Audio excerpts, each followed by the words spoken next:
امریکی صدر Donald Trump نے کہا ہے کہ وہ ایران کے خلاف جنگ میں جوہری ہتھیار استعمال نہیں کریں گے، ایران سے معاہدہ چاہتے ہیں۔ امریکی صدر نے یہ دعویٰ بھی کیا کہ ایرانی رہنما قیادت کے لیے لڑ رہے ہیں۔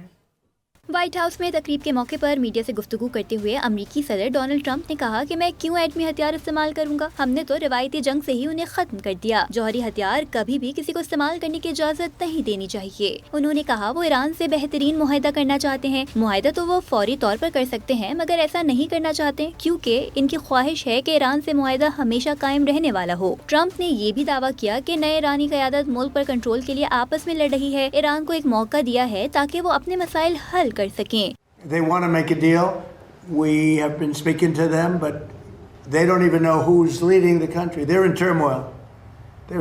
So we thought we'd give them a little chance to get some of their turmoil. یہ الزام بھی عائد کیا کہ ایران کے اعتدال پسند رہنما بھی سخت گیر ہیں۔ امریکی صدر نے ایران کے ساتھ ڈیل ہونے تک آبنائے ہرمز کی ناکہ بندی برقرار رکھنے کا اعلان کر دیا، کہا ہمیں کوئی جلدی نہیں، ہم کسی قسم کے دباؤ میں بھی نہیں ہیں، ابھی آبنائے ہرمز کھول دیا تو ایران کو یومیہ $50 کروڑ کا فائدہ ہوگا، ہم نہیں چاہتے کہ ایران یہ رقم حاصل کرے۔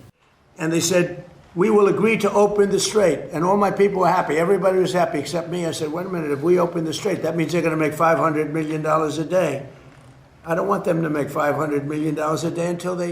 انہوں نے مزید کہا کہ ہفتے کی جنگ کے دوران ایران نے اپنے ہتھیاروں کو تھوڑا سا لوٹ کیا ہوگا لیکن امریکی فوج تقریباً ایک دن میں سے ختم کر سکتی ہے۔ ایران کی بحریہ ختم ہو گئی، ان کی فضائیہ ختم ہو گئی، ایٹمی ایئر کرافٹ بھی ختم ہو گیا۔